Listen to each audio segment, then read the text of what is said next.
Hello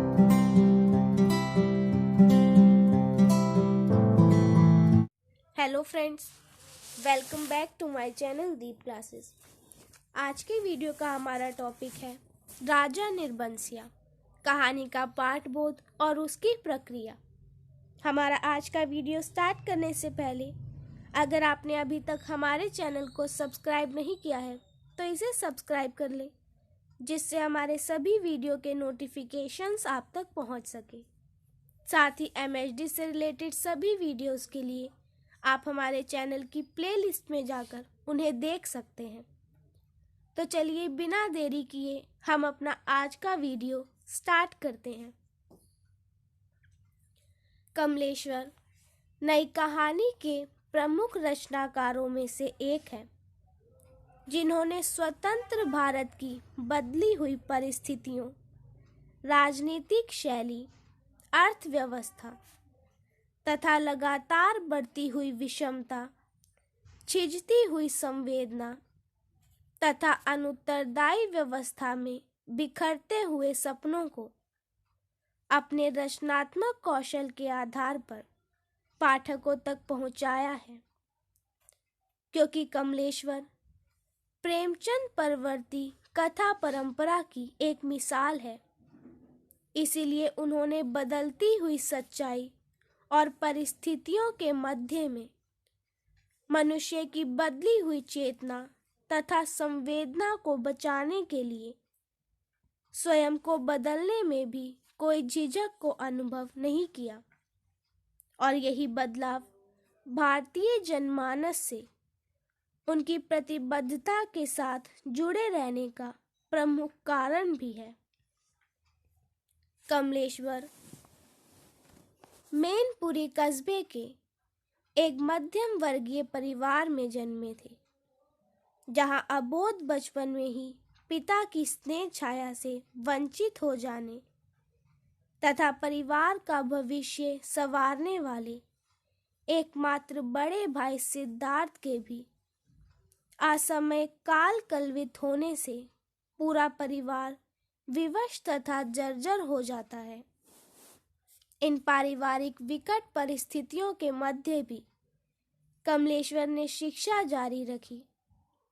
वह उच्च शिक्षा के लिए इलाहाबाद जा पहुंचे, जहां उनका संपर्क क्रांतिकारियों से हुआ, जिन्होंने उनके जीवन को नवीन दिशा और ऊर्जा प्रदान की, जिनको कमलेश्वर ने अपनी संचित थाती के रूप में सहेज रखा था।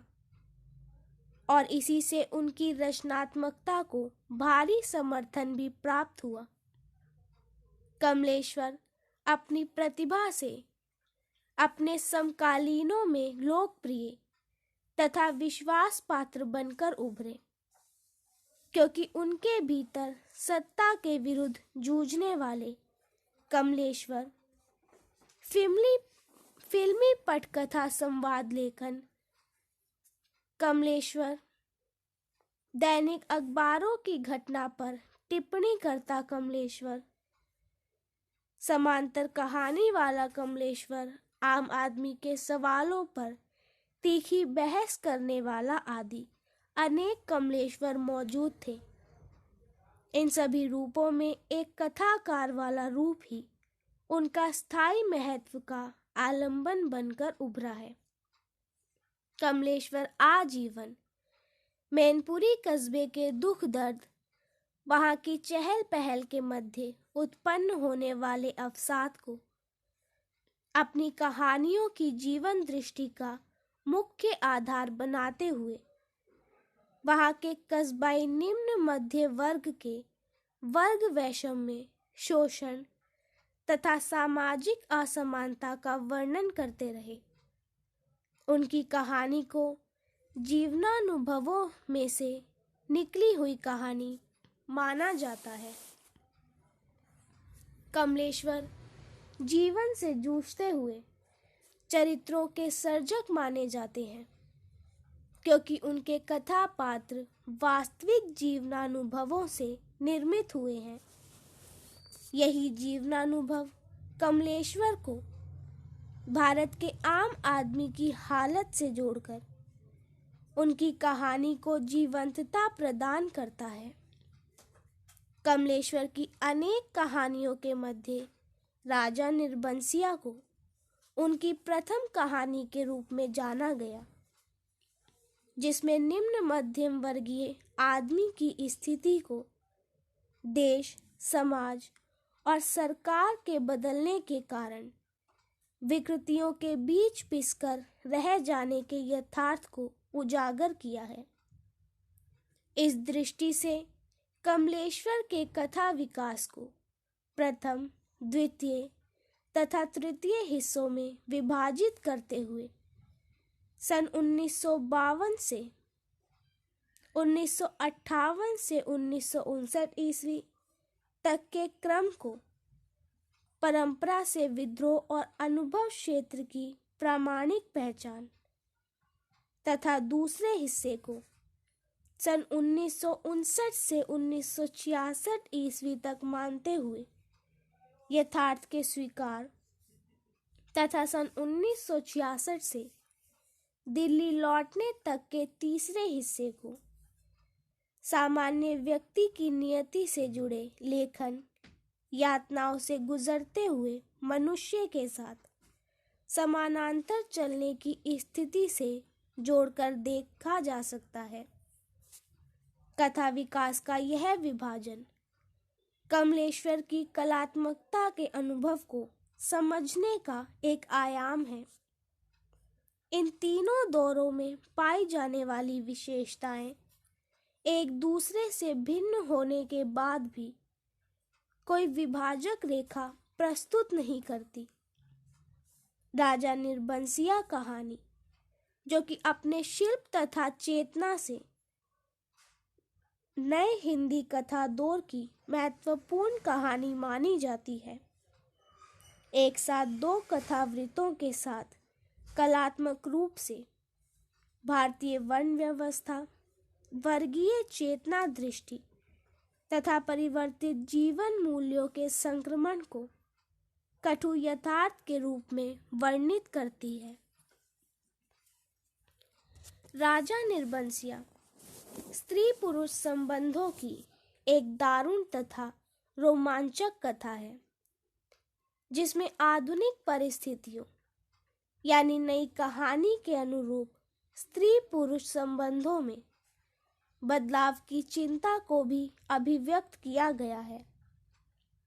जहां राजा निर्बंसिया की पारंपरिक लोक कथा में उसकी रानी लक्ष्मी को मातृत्व सिद्ध करने तथा चरित्र की सुचिता के प्रमाण हेतु तपस्या करनी पड़ती है, वहीं आधुनिक समय में जगपति की पत्नी चंदा को पुंसत्वहीन पति के आरोप प्रत्यारोप, उपेक्षा तथा अलगाव बोध के दंश को सहन करना पड़ता है।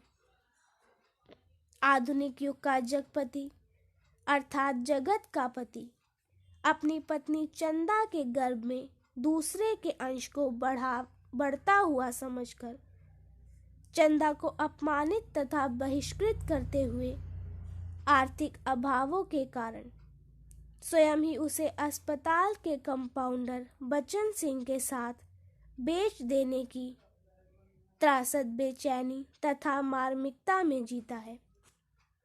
फिर भी पुनः संतान के साथ चंदा को अपनाता है तथा उसी बच्चे के हाथों अपने दाह संस्कार की बात वसीयत में लिखकर प्रायश्चित की ज्वाला में जलते हुए सारा कारोबार त्याग कर अफीम और तेल पीकर मृत्यु को गले लगाता है।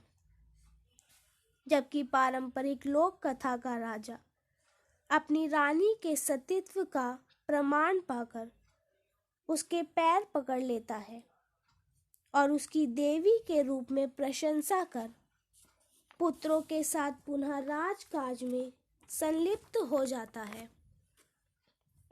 कमलेश्वर की कहानी राजा निर्बंसिया का अंत अनगिनत प्रश्नों को पीछे छोड़ता है, जो कि परंपरा और आधुनिकता की टकराहट, प्राचीन मानव मूल्यों, पद, मान, गर्व, पुरुषोचित अभिमान, नारी के चरित्र की अग्नि परीक्षा, सतीत्व की अवधारणा तथा विसंगतिपूर्ण यथार्थ की विषमताओं से उत्पन्न टकराहट की स्थिति सभी को उजागर करता है।